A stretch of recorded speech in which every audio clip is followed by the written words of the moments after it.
Ron Rivera getting the game ball after the win yesterday. Let me just say this. I know the NFL is doing really well with COVID, and I that was kind of a troubling image to me, though. This guy's getting cancer treatment. There's a lot of guys crowding around him with no masks on. I know it's the locker room after a game, but look. Can we stop with the coaches in the masks, anyways? Though, like they're. But here's the I know thing, with but him, Chris, it's different. yes. But in that locker, and this is one of the concerns that a coach raised with me. They got the bracelets on, and they of course, during a game they don't. But that post-game locker room is still going to be a petri dish. We just saw the glimpse of it. And you have a head coach who is currently undergoing cancer treatment that will deplete his immune system. We got to be smart about this. And it was a positive day for the Washington football team, but I was alarmed to see that.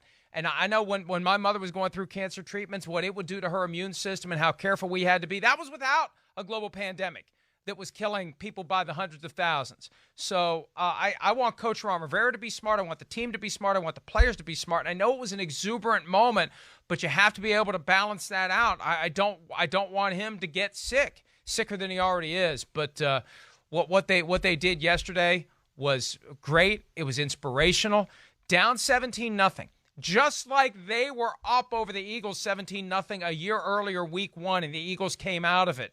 Washington came out of it. They won the game, 27-17, game ball for Ron Rivera. It was a great performance, and it was a dominating defensive performance, Chris. 8 sacks. Now, I know the Eagles' offensive line wasn't great, but still, it doesn't matter. 8 sacks from that defensive front. As you pointed out yesterday, 5 first-round picks, and Chase Young and company getting it done.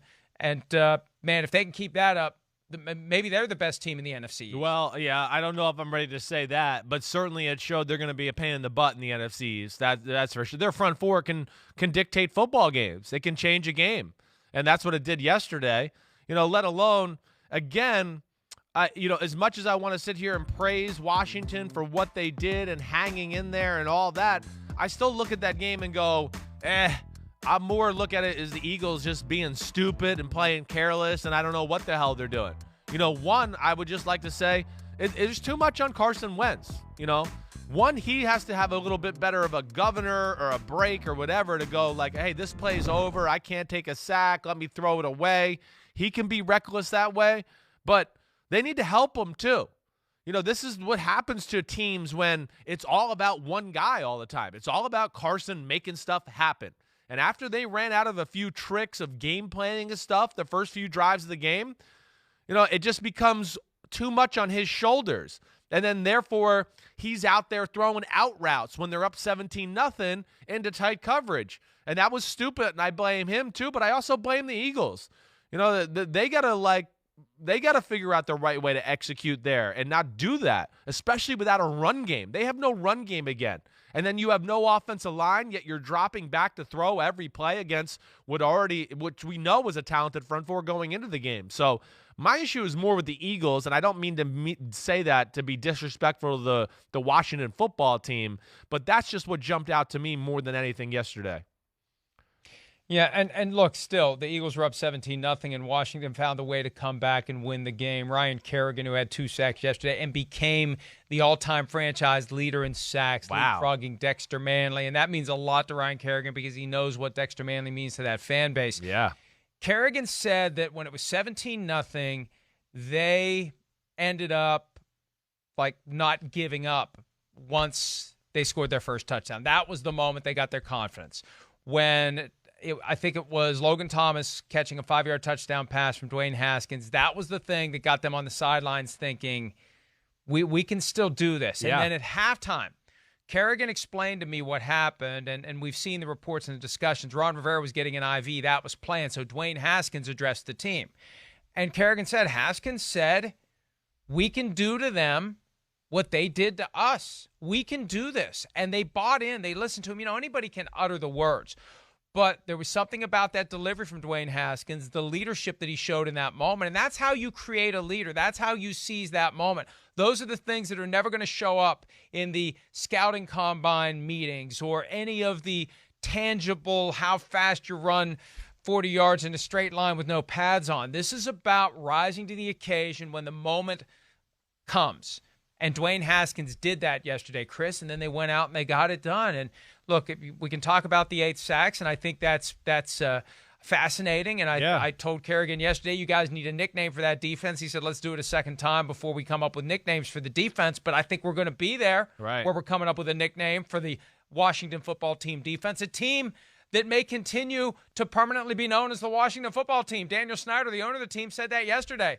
More days like what we saw yesterday, it is going to be the permanent name of the team. I got no issue with that. I like it. I really do. I'm kind of down with it. Yeah, what's up, football team in Washington? Keep playing some good football team. I mean, I respect what they're doing, the way they're playing. You know, Dwayne Haskins' speech. He did stay calm and collected, even though they were down and all of that. But, you know, again, it's 17-0. And we're making throws out on the edge. We give, okay, it's 17-0. You just kind of said it. That first touchdown gave them the confidence to go, hey, you know, that was the Eagles. They served it up on them. Hey, here's a 45-yard drive. Go score a touchdown. Oh, wait, let me throw another interception. Here's a 20-yard drive. Go score a touchdown. Oh, wait, we're up by 3, but we're going to go for it on 4th and 4 because we're the Eagles and we're just always aggressive. Aggressive. And then you get sacked and you leave them a 20-yard drive. Now the game's tied. Okay, so you know, that's self-inflicted wounds, over-aggressiveness, wrong approach to the football game that way, just in my opinion. And I think a lot of that Eagles coaching staff and that football team, that was not a good look for them. I'm curious to see how they rebound from this.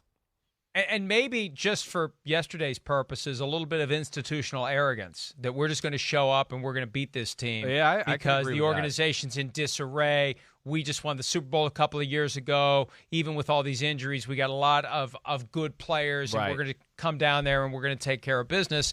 And maybe they just got a little bit too caught up in the idea that on paper they're the better team, and they did some things they shouldn't have done, and it opened the door for Washington to steal that game. And if the Giants lose tonight, or let me say when the Giants lose tonight to the Pittsburgh Steelers by at least 6 points, because that's the third of my best bets for the week, I could still go 2-0-1 in best bets, Chris. You're 1-1-1 in best bets. So go Steelers. Okay. I got my terrible towel. I think I have a terrible towel right here. I think it's on the other side of the monitor. I'm going to have to give it a wave before the show ends just for good luck.